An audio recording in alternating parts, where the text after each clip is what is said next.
The summer sun beat down hard on the dusty roads of the frontier. Samuel walked slowly along the dirt path, his worn boots kicking up small clouds of dust with each step. He was 12 years old, but his eyes looked much older, filled with a sadness that no child should carry. His clothes were too big for his thin frame. Hand-me-downs from a kind stranger 2 towns back. The shirt hung loose on his shoulders, and his pants were held up with a piece of rope he had found near an old barn. Samuel had been alone for 2 long years. His parents had died when he was just 10, taken by a fever that swept through their small settlement like a dark shadow. He still remembered his mother's gentle voice and his father's strong hands. But those memories felt like distant dreams now. After they passed, there was no one to take him in. No aunts or uncles lived nearby, and the neighbors had their own struggles to worry about. So Samuel learned to survive on his own, moving from place to place, doing whatever work he could find. Life on the frontier was hard for everyone, but it was especially cruel to a boy with no family in some towns. People would give him scraps of food or let him sleep in their barns. In other places, they would chase him away, calling him a beggar or a thief. Samuel never stole anything, though. His father had taught him that honesty was more valuable than gold, and he held on to that lesson like a treasure, even when his stomach ached with hunger. Even when the cold night air made him shiver, he never took what was not freely given. He had traveled through 5 different towns in the past year. Each time he would arrive with hope in his heart, thinking maybe this would be the place where he could stay, where someone might need a hard-working boy to help with chores. But each time he would eventually move on. Sometimes the work dried up. Sometimes the people grew tired of feeding an extra mouth, and sometimes Samuel just felt the loneliness become too heavy to bear. So he walked, always walking, searching for something he could not quite name. The land around him was changing now. He had left the last settlement 3 days ago. Heading west toward the territories, the trees grew thicker here, and the mountains rose in the distance like sleeping giants. He had heard stories about these lands, how Native American tribes lived in the valleys and hills, how settlers and natives sometimes fought, and how danger lurked for those who wandered too far from civilization. But Samuel was not afraid, or perhaps he was too tired to care. He just needed to find work, to find food, to find a reason to keep going. As he walked, Samuel thought about what his life might have been if his parents had lived. His father had been a carpenter, skilled with his hands, and had promised to teach Samuel the trade when he got older. His mother had been gentle and kind, always humming songs while she cooked or mended clothes. They had not been rich, but they had been happy. They had been a family. Now Samuel had nothing but the clothes on his back, a small knife his father had given him, and memories that sometimes hurt more than they comforted. He had learned many hard lessons in the 2 years since their deaths. He learned that the world could be cold and cruel, that people often looked away from suffering because it made them uncomfortable. He learned that a smile and polite words could sometimes earn him a meal when begging could not.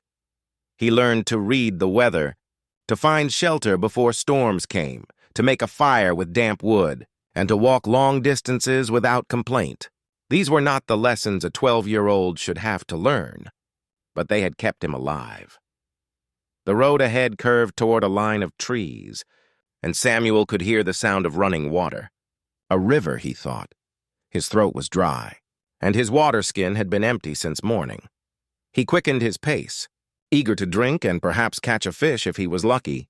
As he got closer, he noticed other travelers on the road, some on horses, some in wagons, all heading in the same direction. They did not look at him, and he did not expect them to. He had become invisible, just another wandering soul in a land full of wandering souls. Samuel reached the riverbank and knelt down, cupping his hands to drink the cool, clear water. It felt good against his dry lips, and he drank deeply, splashing some on his face to wash away the dust. For a moment, he felt almost peaceful. The river was beautiful, sparkling in the afternoon light, and the sound of the water was soothing. But peace never lasted long in his life. He knew he would need to find work soon, or at least a town where he could earn a few coins. As he stood up and looked around, something caught his attention, further down the riverbank. Near a shallow crossing point, an old man was struggling. The man was clearly not a settler. His clothing and appearance marked him as Native American, and he seemed to be injured, limping badly as he tried to enter the water. Several travelers passed by, their eyes sliding away, pretending not to see. Samuel watched for a moment, his heart pulling him in two directions.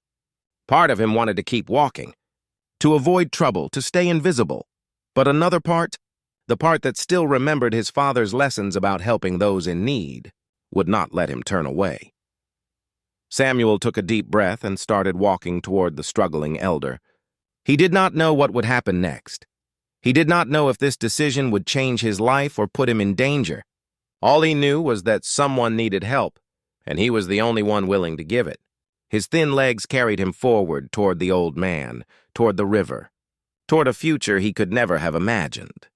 Samuel's footsteps slowed as he approached the elderly man at the water's edge. His heart was beating fast, not from fear exactly, but from uncertainty. He had never spoken to a Native American before, only heard stories from traders and settlers, some good, most bad. But stories were just stories. And the man in front of him was real, struggling and clearly in pain. The elder was perhaps 60 years old, though the hard lines on his weathered face made it difficult to tell. His long gray hair was tied back with a leather cord, and he wore traditional clothing made of deerskin and decorated with intricate beadwork. What caught Samuel's attention most was the man's left leg. It was wrapped tightly with strips of cloth and bound to a makeshift splint made from two straight branches. The injury looked recent, maybe a few days old, and the elder winced with every step he took toward the rushing water. Samuel stopped a few feet away and cleared his throat softly. The old man turned his head sharply, his dark eyes widening slightly in surprise. For a long moment, they simply looked at each other, two strangers from different worlds standing on the same patch of earth. The elder's hand moved instinctively toward a knife at his belt. But he did not draw it. He was simply being cautious, just as Samuel was being cautious. "Sir," Samuel said quietly. Using the most respectful word he knew, he pointed toward the river, then at the old man's injured leg, then made a gesture of supporting someone, trying to communicate without words. The elder's eyes narrowed as he studied the boy. Taking in his thin frame, his ragged clothes, his young face marked by hardship, Samuel could almost see the questions forming in the old man's mind. Why would this settler boy help him? What did he want in return? Behind them, a wagon rolled past. The driver glancing at them briefly before looking away and urging his horses faster. Another traveler on horseback did the same. His face carefully blank, Samuel understood their reaction. The tensions between settlers and native tribes were real. People had been killed on both sides, and fear bred more fear. Most folks believed it was safer to mind your own business, to not get involved, to keep moving. But Samuel had spent 2 years watching people look away from him, watching them choose comfort over compassion, and he had promised himself he would never become like them. If he lost his kindness, he lost the last piece of his parents that lived inside him. So he stood his ground, waiting for the elder's response. His hands open and empty to show he meant no harm. The old man studied Samuel for what felt like an eternity. Then slowly his hand moved away from his knife. He said something in his own language, words that flowed together like the river itself. Musical and strange to Samuel's ears, the boy shook his head to show he did not understand. But he smiled slightly, hoping that kindness translated across any language. The elder seemed to make a decision. He nodded once, firmly, and took a careful step toward the water. Then he gestured for Samuel to come closer. The boy moved quickly, positioning himself on the old man's left side, the side with the injured leg. Up close, he could see more details. The elder's face was lined with years of sun and wind, but his eyes were sharp and intelligent. A medicine bag hung from his belt. Along with other pouches Samuel could not identify, this was clearly a man of importance, not just an ordinary member of his tribe. Samuel slipped his thin shoulder under the elder's arm, surprised by how much the man weighed despite his lean appearance. It was solid weight, muscle and bone hardened by a lifetime of survival. The elder tested Samuel's strength with a slight increase of pressure, and the boy braced himself, determined not to falter. He might be small and underfed, but he was stronger than he looked. 2 years of hard work and harder living had built a wiry strength into his young frame. Together, they took the first step into the river. The water was shockingly cold, much colder than Samuel had expected. It swirled around his ankles, then his calves, then his knees. The current was deceptively strong, pulling at his legs, trying to throw him off balance. The rocky bottom was slippery with moss and algae, each step a careful calculation of where to place his feet. One wrong move and they would both go down. The elder gripped Samuel's shoulder tightly, his fingers digging in with surprising strength. The boy could feel the old man's weight shifting with each step, compensating for the injured leg that could barely support any weight at all. They moved slowly, painfully slowly, each step a small victory. The water rose higher, reaching Samuel's waist, then his chest. The cold took his breath away, making his teeth chatter, but he kept moving forward. Halfway across, disaster nearly struck. Samuel's foot slipped on a smooth river stone, and for a terrifying moment, they both teetered on the edge of falling. The elder made a sharp sound, and his grip tightened even more. Samuel's arms windmilled as he fought for balance, his feet scrambling for purchase on the treacherous bottom. Water splashed into his face, and he could feel the current trying to sweep his legs out from under him. But somehow, impossibly, he stayed upright. His feet found solid stone, and he planted himself firmly, breathing hard. The elder was breathing hard, too. And when Samuel glanced up at his face, he saw something unexpected there. A flicker of respect, maybe even admiration. The old man said something else in his language, and though Samuel did not understand the words, the tone was clear. It was acknowledgement warrior to warrior. Despite the vast difference in their ages and experiences, they continued forward, the boy and the elder. Bound together by necessity and choice, the water began to get shallower, dropping to Samuel's waist again, then his knees.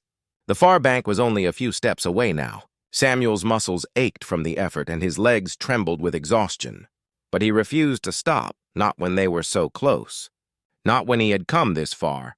Finally, blessedly, they stepped out of the water and onto dry land. Samuel helped the elder move a few more feet away from the bank before they both stopped. Dripping wet and breathing heavily, the boy's whole body was shaking now, from cold and exertion and the release of tension. He had done it. They had done it. Against the current, against the odds, against the indifference of a world that preferred to look away. The elder released Samuel's shoulder and turned to face him fully. For the first time, the old man smiled. It was a small smile, barely visible, but it transformed his weathered face. He placed his right hand over his heart and said a single word. "Dakota." Then he pointed at Samuel, asking without words for the boy's name. "Samuel," the boy replied, copying the gesture. Placing his own hand over his heart, he did not know it yet, but this simple exchange of names would change everything.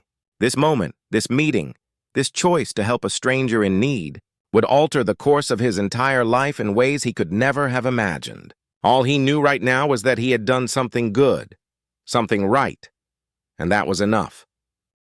The moment of relief after reaching the riverbank was short-lived. Dakota stood there for only a few seconds before he looked across the water again, his eyes scanning the far side where they had just come from. Samuel followed his gaze, confused, wondering what the elder was searching for. Then he understood. They were on the wrong side of the river. Dakota needed to go back across, but further upstream where the crossing was wider and the current even stronger, Samuel's heart sank. His body was already exhausted from the first crossing. His clothes were soaked and heavy, and the cold water had left him shivering. But the look on Dakota's face told him there was no choice. The elder needed to get to the other side, to wherever his home was, and he could not do it alone. The old man pointed upstream, then made a walking gesture with his fingers. Samuel nodded, understanding. They would have to walk along this bank until they found the main crossing point, the place where wagons and horses could ford the river. It would be deeper there, more dangerous. But it was the only way to get to the trail that led into the hills on the far side. They walked together slowly, Dakota leaning heavily on Samuel's shoulder. The elder's injured leg dragged slightly with each step, leaving a mark in the soft mud along the riverbank. Samuel tried to imagine what had happened. How Dakota had been hurt, maybe a fall from a horse, Or perhaps he had stepped in a hole while hunting. Whatever the cause, the injury was serious, and traveling alone in this condition was nearly impossible. After about 15 minutes of difficult walking, they reached the main ford. Samuel's stomach tightened when he saw it. The river was much wider here, perhaps 40 feet across, and the water moved faster, creating small whitecaps where it rushed over hidden rocks. Several travelers were gathered on the far bank, preparing to cross with their wagons and animals. On this side, a family with 2 children stood looking at the water nervously, clearly deciding whether to risk the crossing. The father of the family noticed Samuel and Dakota approaching. His expression changed immediately, hardening. He said something to his wife, and she quickly gathered the children closer to her. The family moved away, putting distance between themselves and the Native American elder. Samuel felt anger flash through him, hot and sudden. These people were afraid of an injured old man who could barely walk. It made no sense, but fear rarely did. Dakota seemed unbothered by the reaction. He had probably experienced it countless times before. He simply stood at the water's edge, testing his weight on his injured leg and grimacing. Then he looked down at Samuel with a questioning expression. Silently asking if the boy was ready, Samuel took a deep breath and nodded. Even though every part of his body screamed at him to rest, to warm up, to find food and shelter, they entered the water together. And immediately Samuel knew this crossing would be much harder. The current grabbed at his legs with real force, like invisible hands trying to pull him downstream. The water rose quickly past his knees, past his waist, reaching his chest within just a few steps. Beside him, Dakota was submerged nearly to his shoulders, his face tight with pain and concentration. The bottom was treacherous, covered with loose stones that shifted under Samuel's feet with every step. He moved carefully, testing each foothold before committing his weight. Dakota's grip on his shoulder was like iron, the old man's survival instinct giving him strength. They inched forward, the water roaring around them, drowning out all other sounds. Samuel's foot came down on nothing. A hole in the riverbed opened beneath him, and suddenly he was dropping, water rushing up past his chin into his mouth. Terror seized him as he felt the current take hold. Trying to sweep him away, Dakota's weight bore down on him. Pushing him further under, the boy's arms flailed wildly, searching desperately for solid ground. His foot struck something hard, a large rock or submerged log. He pushed against it with all his strength, driving himself upward. His head broke the surface and he gasped for air. Coughing and sputtering, Dakota was shouting something in his language, urgent and commanding. The elder had somehow shifted his weight, trying to help Samuel regain his balance instead of simply pulling him down. For several heart-stopping seconds, they teetered on the edge of disaster. The current pulled at them relentlessly, and Samuel's young strength was failing. His vision began to blur at the edges, and he felt lightheaded from lack of air and the sheer physical effort. This was how it would end, he thought distantly, drowning in a river while trying to help a stranger. His parents would have been proud, at least. He had kept his honor. But Dakota was not ready to give up. The elder suddenly released Samuel's shoulder and grabbed the back of his shirt instead, pulling upward with surprising force. It gave Samuel just enough leverage to get his feet properly under him again. He found solid ground and stood, gasping and trembling, but upright. Dakota's hand moved back to his shoulder, and they continued forward, neither of them speaking, both understanding how close they had just come to death. The crossing seemed to last forever. Each step was a battle against the water, against exhaustion, against the cold that was seeping into Samuel's bones. His teeth chattered so hard he thought they might crack. His muscles burned with the effort of staying upright, carrying not just his own weight but supporting Dakota as well. The far bank seemed impossibly distant, like something from a dream that you can never quite reach. But slowly, impossibly, they made progress. The water began to drop, first to Samuel's chest, then his waist, finally, mercifully, his knees. Dakota was able to put a little more weight on his injured leg in the shallower water, taking some of the burden off Samuel's exhausted body. The boy's legs were shaking so badly now that each step was uncertain, but he forced them to keep moving. Just a few more steps, just a little further. They emerged from the water like survivors of a shipwreck, stumbling onto the muddy bank and collapsing. Samuel fell to his hands and knees, coughing up river water, his entire body convulsing with shivers. Beside him, Dakota lay on his side, breathing heavily, his face pale beneath his weathered skin. For several long minutes, neither of them moved, both too exhausted to do anything but breathe. On the far bank, the travelers who had been watching stood frozen. Several of them had seen what happened in the middle of the river, how close the boy and the old man had come to drowning, but still no one had offered to help. No one had called out encouragement. They had simply watched. Perhaps they had expected to witness a tragedy, something they could talk about later around their campfires. Samuel did not care about them anymore. He had done what he set out to do. Dakota was across the river. They were both alive. That was all that mattered. He rolled onto his back, staring up at the blue sky, feeling the warm sun on his face.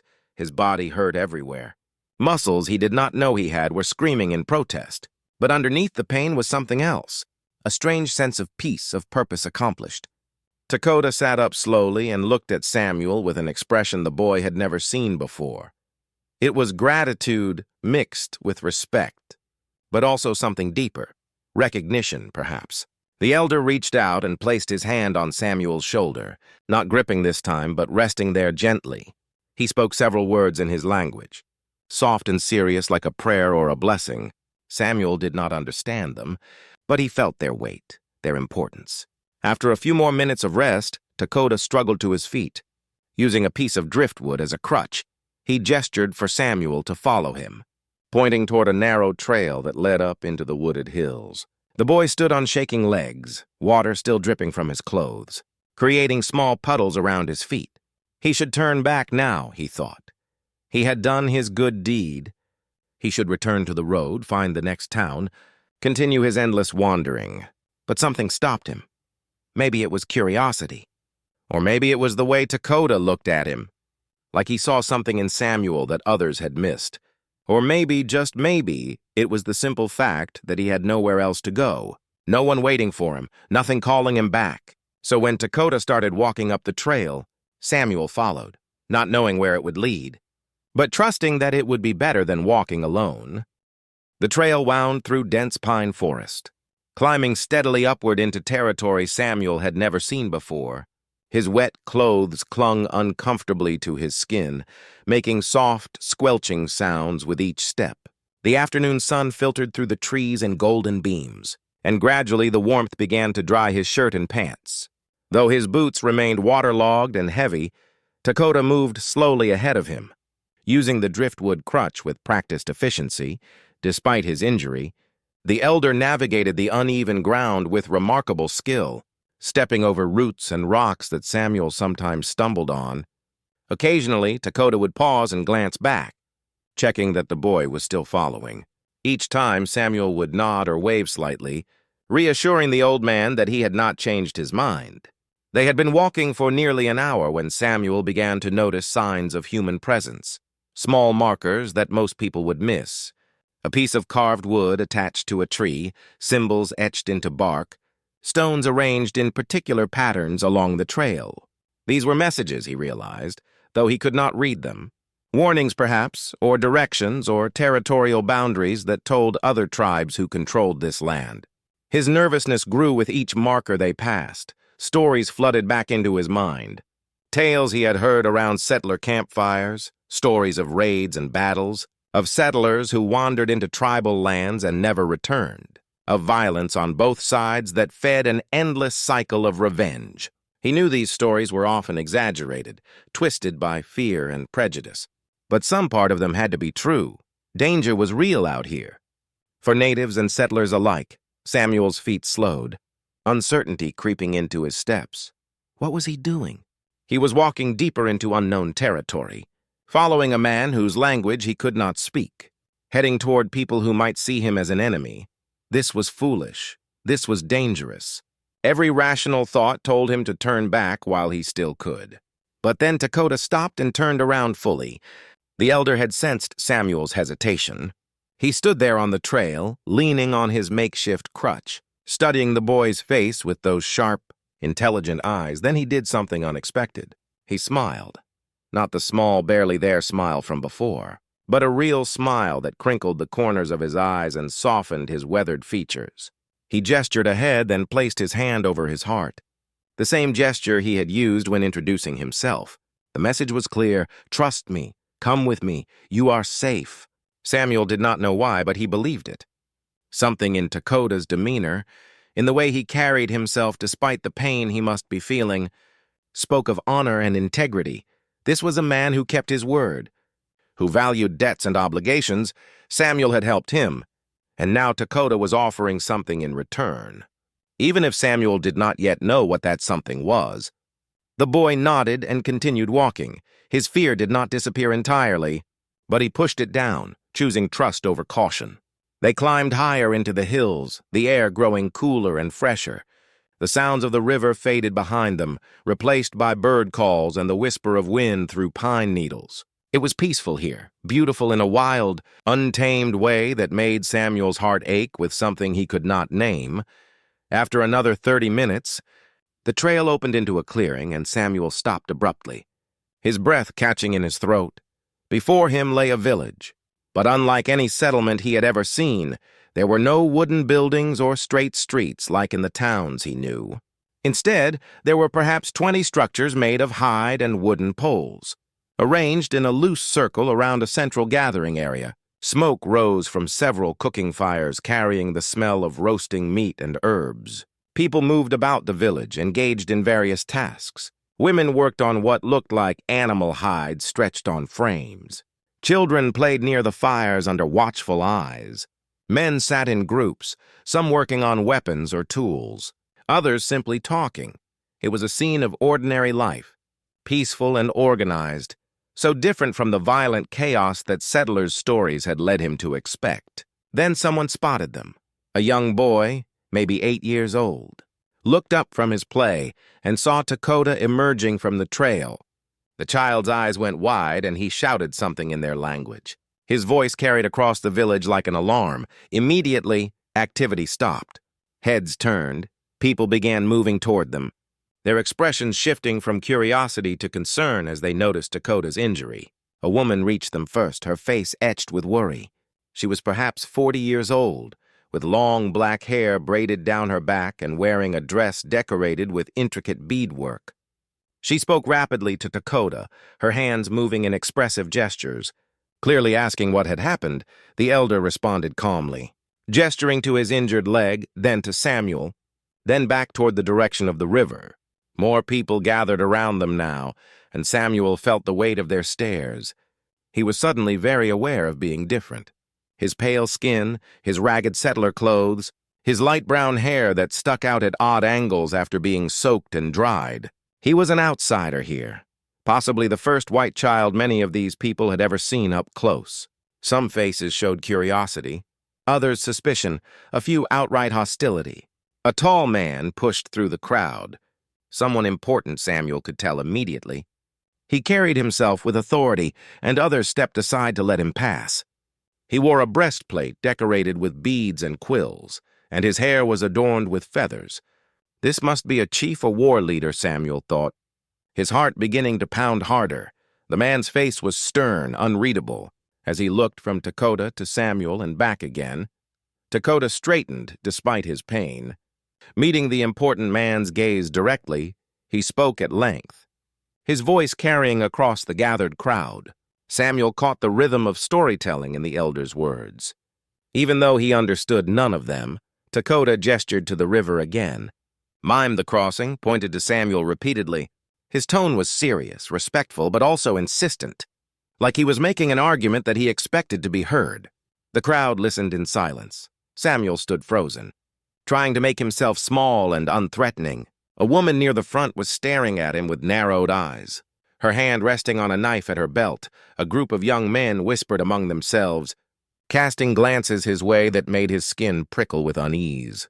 Children peeked at him from behind their mother's legs, fascinated and frightened at the same time.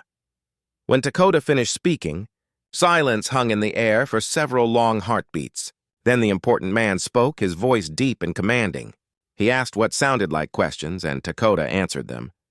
The exchange went back and forth several times, with others in the crowd occasionally adding their own voices. Samuel felt like he was on trial, being judged by standards he did not understand, for actions whose significance he could not fully grasp. Finally, the important man turned his full attention to Samuel. Those dark eyes studied him with an intensity that made the boy want to look away, but he forced himself to meet the gaze. His father had taught him that a man should always look others in the eye, that it showed respect and honesty. The important man walked closer, circling Samuel slowly, examining him from all angles like one might examine a horse before purchase. Then, unexpectedly, the man spoke in broken English. "You help him?" "Why?" The words were heavily accented but understandable. Samuel's mouth went dry. This was his chance to explain. But what could he say? That he was lonely. That he needed to do something good to remember who he was. That he could not walk past someone in need without stopping. All of those things were true, but they seemed inadequate now. "He needed help, sir," Samuel said simply, his voice barely above a whisper.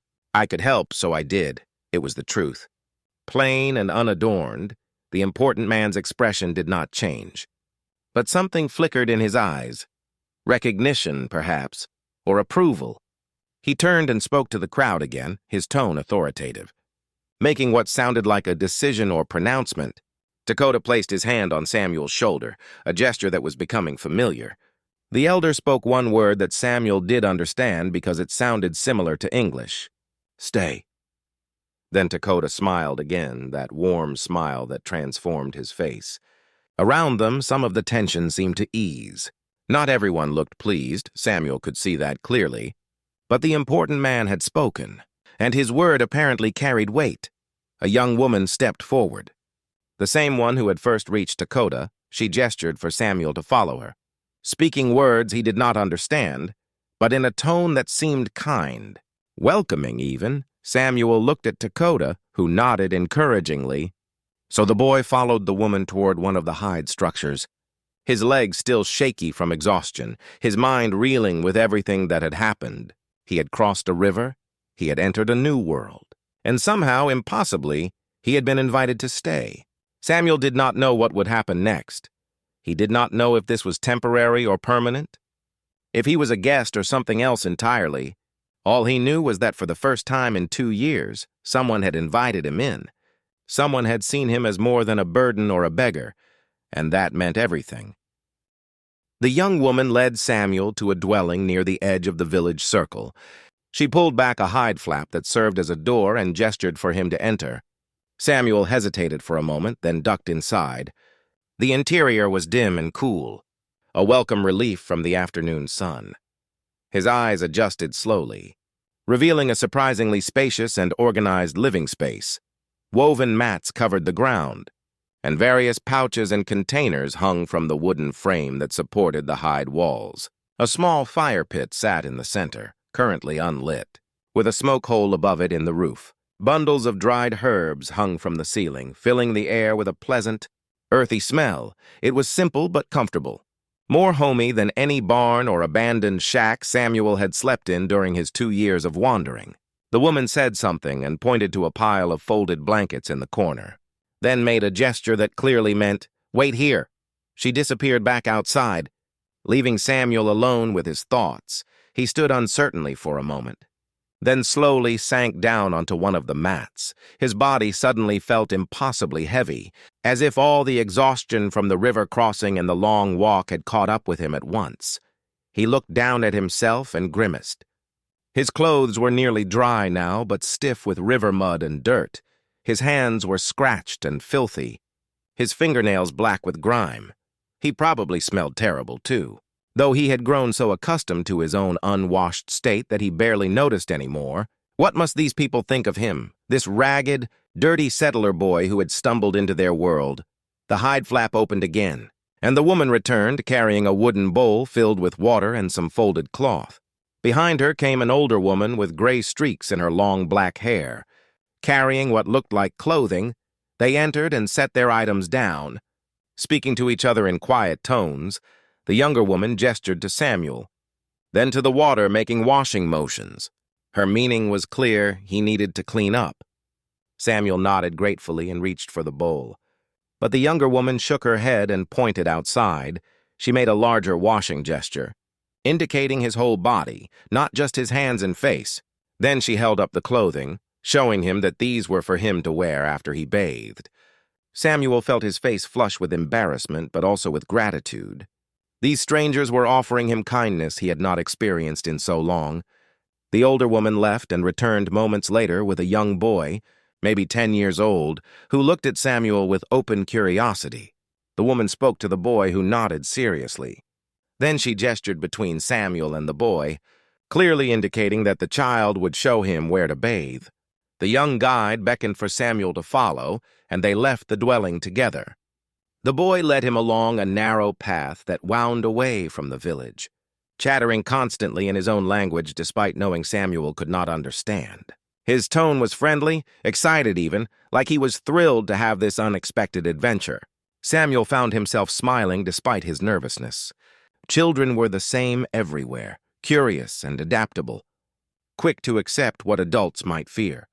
They reached a small stream that fed into the main river below. Here, the water moved slowly through a series of natural pools formed by rocks and fallen logs.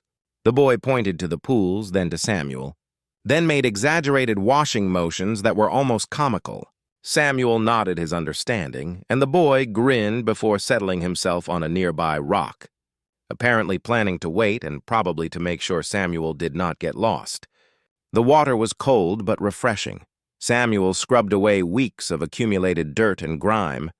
Watching the water around him turn brown with mud, he washed his hair as best he could, using his fingers to work out tangles and debris. It felt wonderful to be clean, truly clean, for the first time in longer than he could remember. His skin felt new, sensitive, alive in a way he had forgotten was possible. When he finished and climbed out, the boy handed him a piece of soft hide to dry himself. Samuel had left his old clothes in a pile on the bank, and now he looked at them with distaste. They were so worn and filthy that putting them back on seemed wrong after getting clean. But the boy had anticipated this. He picked up the bundle of new clothing and handed it to Samuel, then politely turned his back to give the older boy privacy. The clothing was different from anything Samuel had ever worn. Soft deerskin pants that tied at the waist, a long shirt that pulled over his head, decorated simply but beautifully with small beads along the collar. They fit surprisingly well, a bit loose but comfortable. The boy turned back around and clapped his hands in approval, saying something that sounded complimentary. Samuel smiled and touched the shirt, trying to convey his thanks. They returned to the village together, and Samuel noticed that the atmosphere had changed. People were still watching him, but the hostility had diminished. Women smiled slightly as he passed. Men nodded acknowledgement. Children no longer hid behind their mothers, but stared openly with fascination. The clothing made a difference, he realized.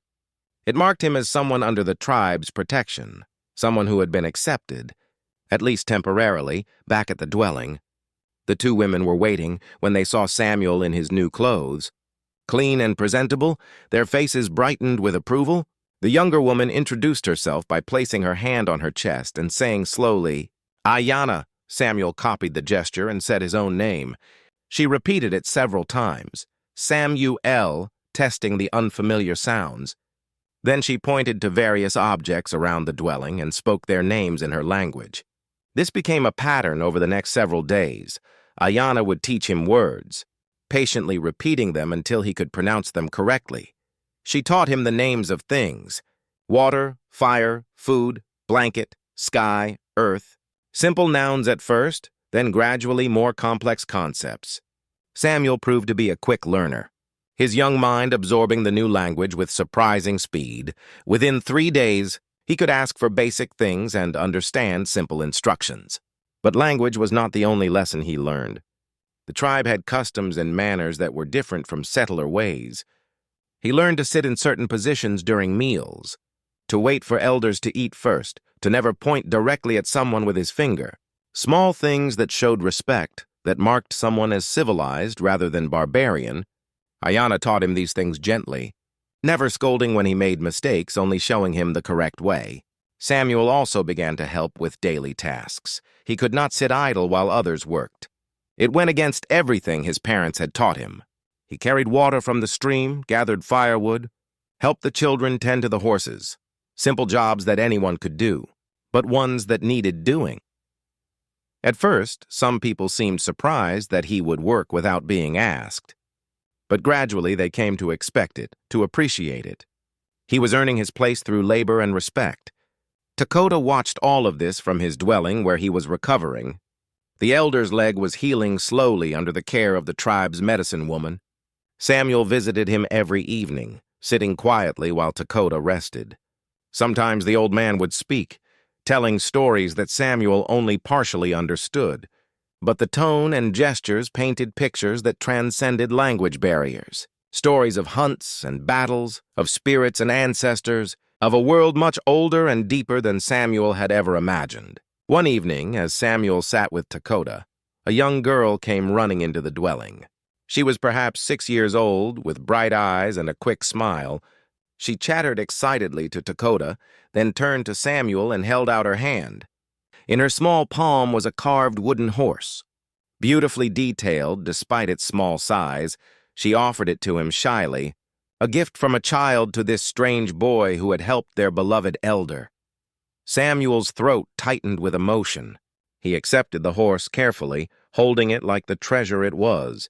He looked into the little girl's eyes and said in her language, "Thank you." The words were simple but heartfelt. The girl beamed and ran off, and Dakota chuckled softly. He said something that Samuel did not fully understand, but Ayanna, who had been nearby, translated, "He says you are learning the most important lesson. Kindness speaks all languages."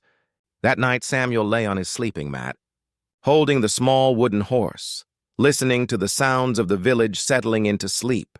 For the first time in 2 years, he felt something he had thought lost forever. He felt like he belonged somewhere, like he mattered to people who cared whether he stayed or left. It was not his old life returned. Could never be that, but it was something new, something unexpected, something that might possibly be called home. Outside, stars filled the sky in numbers Samuel had never seen before. Away from the smoke and lights of settler towns, the night was peaceful, broken only by the distant call of an owl and the crackling of dying fires. Tomorrow would bring more lessons, more work, more slow integration into this foreign world. But tonight, Samuel simply rested, clean and fed and safe, holding a gift from a child who barely knew him but had chosen to trust him anyway. As the days passed, Samuel felt change growing around him. He could sense it in the small ways the villagers greeted him, in the gentle teaching of Ayanna, and in the careful, respectful glances of the children. Dakota's recovery became the center of daily concern for many, and Samuel's nightly visits were seen as an act of honor. The tribe's routines unfolded with a rhythm that was both foreign and comforting. There was a sense of belonging here, but Samuel never forgot that he was, for now, a guest. On the 10th morning, Ayanna arrived at the doorway of Samuel's lodge before dawn. Her voice carried urgency and kindness as she urged him to dress quickly. Samuel pulled on his now familiar deerskin clothes, his heart pounding with nerves. Outside, the whole village awaited, a sign that this morning was different. Dakota, still limping but with strength in his voice, was already seated on a woven mat in the central clearing. Other elders sat on either side, their faces grave and thoughtful. The tribe's chief stood nearby, feathers in his hair and a polished stone amulet at his neck. Women watched from a respectful distance, children peeking from behind the adults. No one spoke above a whisper. Samuel felt every eye upon him as he walked toward where Ayanna gently guided him. Ayanna stood by Samuel's side as the council began. Dakota was the first to speak. His voice was not loud, but it carried authority. He spoke in the tribal tongue, his words measured and deliberate. Occasionally he paused to gesture toward Samuel, a hand motion showing strength, a slight nod in the boy's direction when explaining the river crossing. The others listened in silence. The chief spoke next, and Samuel recognized enough of the language to spot his own name, followed by words for boy, help, and honor. After much discussion, the elders grew quiet. The chief looked to Ayanna. Asking her to translate, she turned to Samuel. "Dakota tells them how you help him." "Samuel," she said softly, "he says you are brave, that you give your strength to help his journey, Elder says good heart is rare, you are young, but your spirit is strong. Samuel's cheeks flushed. He shifted awkwardly in the morning light, wanting both to run away and to speak. The council then asked Samuel to share his side. Ayanna encouraged him, and the council waited patiently for his words. Samuel told the story as best he could. Keeping it simple, I was alone, he began. I saw Dakota by the river. I knew he needed help. I helped because it was right. My father always said, never walk away when you can lend a hand. That is why I did it. His words were quiet but clear. Ayanna translated each sentence for the council. There was a thoughtful silence. Some villagers watched with hope, others with reservation. A few nodded their approval, while others kept their expressions hidden. One elder, her hair streaked with silver, spoke softly. He chooses kindness while being alone. That means courage beyond his years. Ayanna did not need to translate this. As the warmth in the elder's voice said enough, the council retreated to a shadowed spot beneath a large cedar tree to confer in private. The villagers remained gathered, but conversation was hushed. Samuel waited, twisting the wooden horse gift nervously in his hands. Ayanna stayed close by, giving hesitant smiles of reassurance. Dakota watched Samuel, his calm gaze never wavering. Samuel tried to swallow his nerves, wondering if the kindness he had shown was enough to outweigh the fear his presence brought. The elders returned after what felt like hours, forming a half-circle near the gathering fire. The chief raised his hand, signaling silence across the village. When he spoke, Ayanna translated sentence by sentence. Our council sees your heart, Samuel, she began, pausing as villagers leaned closer. You have shown respect to Dakota. To our tribe, you did not ask for reward. You did not bring harm, we have talked much, and we decide you may stay with us, not as stranger, but as part of our people. There was a murmur among the villagers, some surprised, some already accepting. Dakota rose slowly, his voice strong despite his frailty. He spoke with pride, his words filled with promise. If Samuel wishes, he will be my family.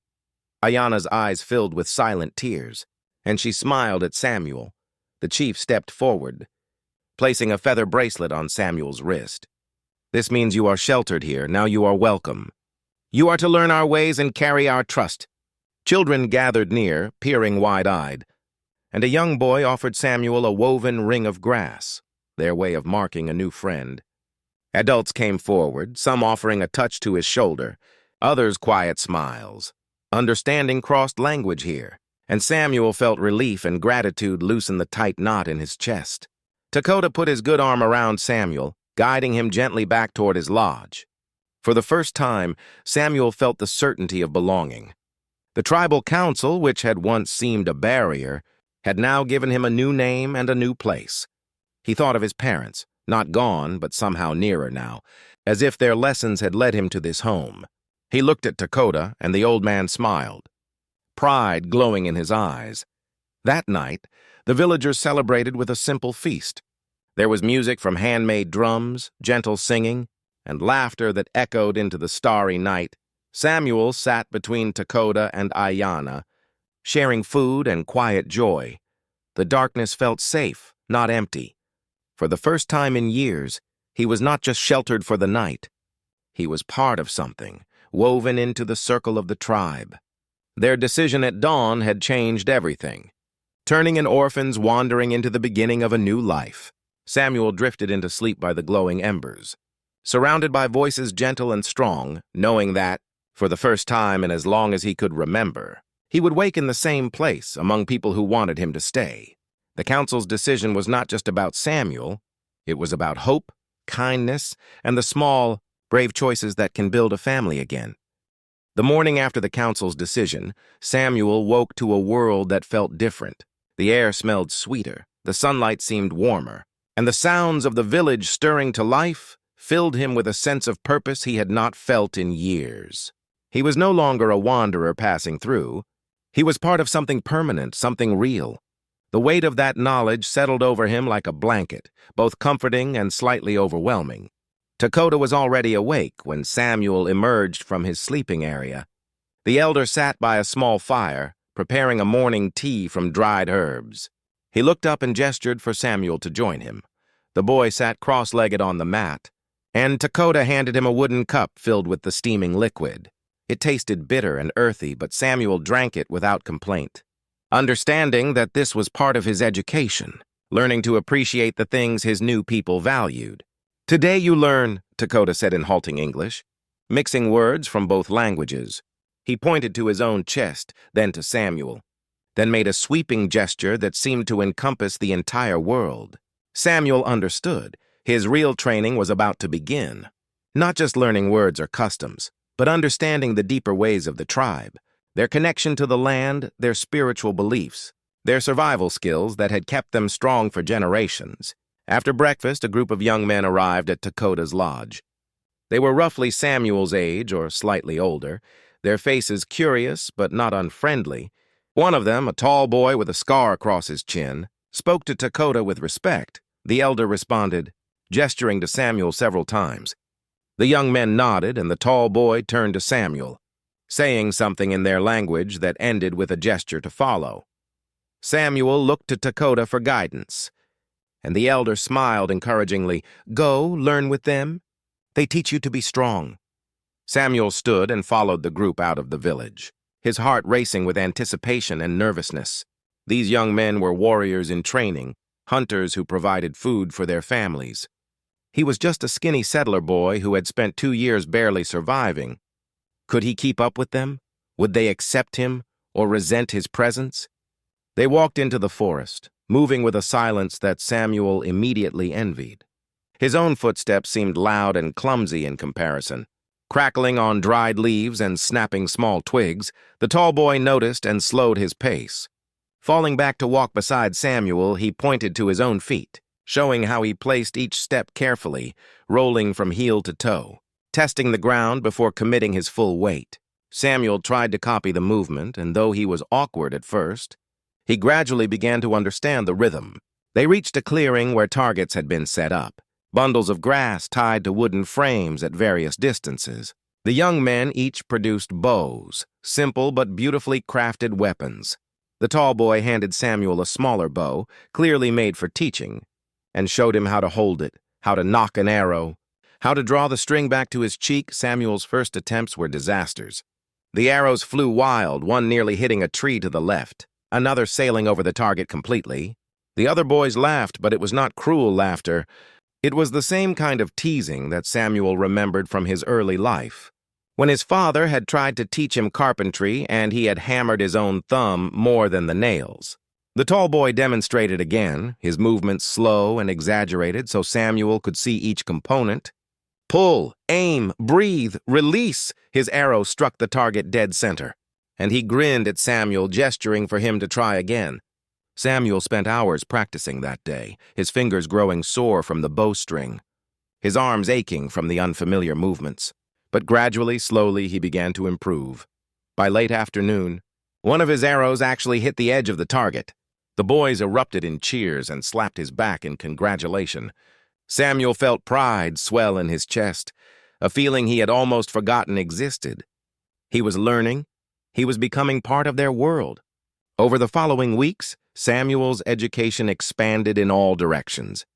The young men taught him tracking, showing him how to read the signs animals left behind, broken twigs, disturbed earth, the pattern of hoof prints that told stories of speed and direction. Women taught him about plants, which ones could heal wounds, which could be eaten, which were deadly poison that should never be touched. Children taught him games that developed quick reflexes and sharp observation skills. But his most important lessons came from Dakota himself. As the elder's leg healed and he regained mobility, he began taking Samuel on long walks through the surrounding territory. During these journeys, Dakota shared the spiritual teachings of his people. He explained how everything in nature had a spirit, how the land provided for those who treated it with respect, how balance and harmony were the goals of a good life. Dakota taught Samuel the proper way to thank an animal after a successful hunt. Honoring its sacrifice, he showed him sacred places where the tribe's ancestors were buried, where prayers were offered during important ceremonies. He explained the meaning behind the symbols Samuel had seen painted on lodges and carved into tools. Each lesson deepened Samuel's understanding and his connection to this new world he was becoming part of. The language came easier now. Samuel found himself thinking in the tribal tongue more often than English. Dreaming in words that would have been incomprehensible to him just weeks before, Ayanna continued her patient teaching. But now their conversations went beyond simple vocabulary. They discussed ideas, feelings, the differences between her people's worldview and the settlers' way of thinking. She helped him understand the history of conflict, the broken promises and bloodshed that had created the divide between their worlds. Samuel's body changed too. The constant physical activity, the regular meals, and the hard work transformed his thin, malnourished frame. Muscles developed in his arms and legs, his skin tanned from long hours in the sun. His hands, once soft and weak, grew calloused and strong. He no longer looked like a settler boy playing dress-up in native clothing. He looked like he belonged, like the clothes and the life fit him naturally. 6 months after the council's decision, during a clear autumn evening, Dakota called Samuel to his lodge. The elder sat with unusual formality, and several other elders were present as witnesses. Dakota spoke in their language, his voice carrying the weight of ceremony. Ayanna stood nearby to translate, though Samuel understood most of it himself now. "Samuel, you came to us as a stranger," Dakota began. "You helped an old man when no one else would. You have learned our ways with respect and humility. You have worked hard and asked for nothing today. I wish to make formal what my heart has known for many weeks. I ask you to be my grandson, to carry my name after I am gone. To honor our family and our tribe, do you accept this?" Tears filled Samuel's eyes as he nodded, unable to speak past the lump in his throat. Dakota smiled and placed a hand on the boy's head. Speaking words of blessing and adoption, the other elders added their approval. And then Dakota presented Samuel with a new name. "From this day you are also called Wiyaka, which means feather, for you are gentle but strong, able to rise above hardship." That night, the village celebrated Samuel's adoption with songs and stories.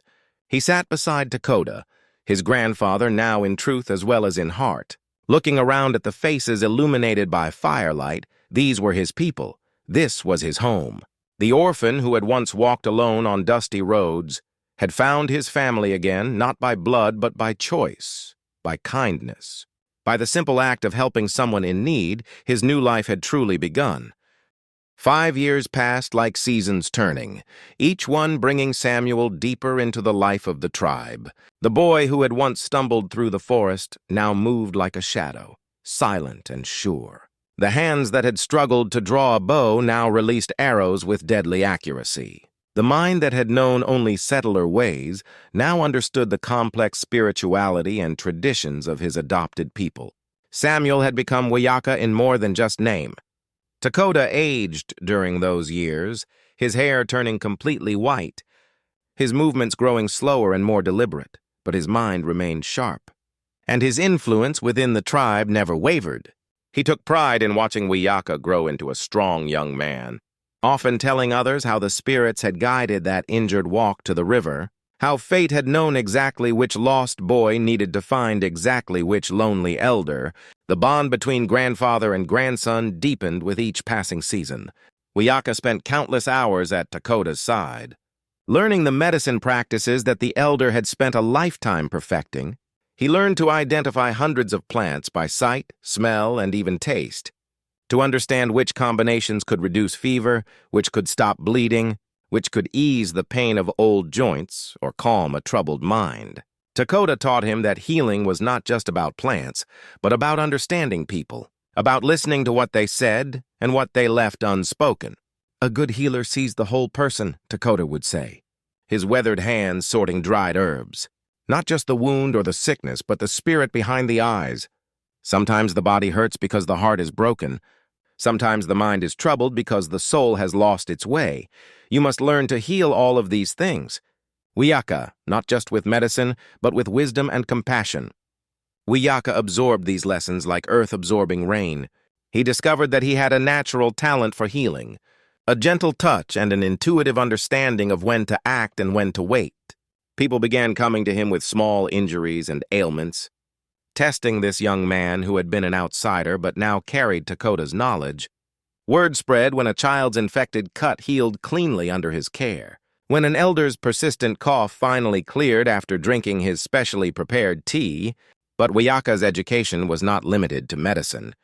He had also become an accomplished hunter, able to track deer through dense forest and bring down game with bow or spear. He could read weather signs in the sky, predict when storms would arrive, know when the river would run high with spring melt. He spoke the tribal language fluently now, with only the slightest accent that reminded the oldest members of his origins. He knew the songs, the prayers, the stories that connected the people to their ancestors and their land. In his 18th year, during the coldest part of winter, Takota fell ill. It started as a simple cough, but quickly worsened into something more serious. Wiyaka used every skill his grandfather had taught him, preparing the strongest medicines, sitting vigil through long nights, praying to the spirits for healing. The tribe's other healers came to help. But everyone understood that Takota's long life was approaching its natural end. One evening, as snow fell softly outside, Takota called Wiyaka to his bedside. The old man's breathing was labored, but his eyes were clear and peaceful. "Grandson," he said softly, his hand finding Wiyaka's, "I am not afraid. I have lived a full life. I have seen many winters, many summers, and you have been the greatest gift of my final years. The Spirit sent you to me so I would not die alone, so my knowledge would not die with me." Tears streamed down Wiyaka's face as he gripped his grandfather's hand. "You taught me everything," he whispered. "You gave me a home when I had nothing. You made me part of your family, your people. I would have died alone on those roads if not for you, grandfather. Please do not leave me." Takota smiled gently. "I am not leaving you, Wiyaka. I am simply changing form.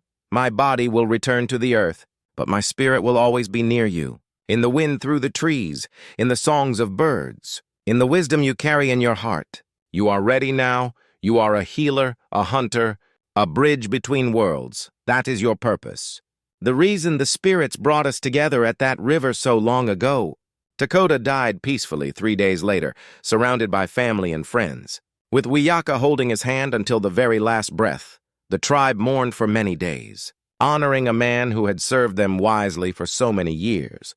Wiyaka performed the funeral rites himself, speaking the ancient words, offering the traditional prayers, laying his grandfather to rest in the sacred burial grounds with honor and love. In the months that followed, Wiyaka found his place in the tribe shifting. He was now recognized as a full healer in his own right. Carrying Takota's medicine bag and his legacy, people came to him with their ailments and their troubles. Trusting him as they had trusted his grandfather, he moved into Takota's lodge, keeping the old man's things arranged exactly as they had been, feeling his presence in every corner. But Wiyaka's unique position as someone who understood both settler and native worlds soon revealed another purpose. Tensions between the tribe and nearby settlements had been growing, misunderstandings and old grievances threatening to explode into violence. The tribal council recognized that Wiyaka could serve as a translator and mediator, someone who could speak both languages and understand both perspectives. He began making trips to the settlements, speaking with traders and town leaders, explaining the tribe's concerns, helping negotiate fair trades and peaceful boundaries. It was difficult, dangerous work. Neither side fully trusted him at first. Settlers saw him as a traitor who had gone native, while some tribal members worried he might still harbor loyalty to his birth people. But Wiyaka persisted, guided by Takota's teachings about balance and harmony. Slowly, painfully, progress was made. A trading agreement was established that benefited both sides. Boundaries were marked and respected.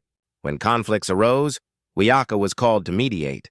Using his unique understanding to find compromise, lives were saved through his efforts, bloodshed prevented, understanding fostered where there had only been fear. Years later, sitting by his fire on a cool autumn evening, Wiyaka reflected on the strange path his life had taken. He thought about that day at the river, about a scared, lonely 12-year-old boy who had made one simple choice.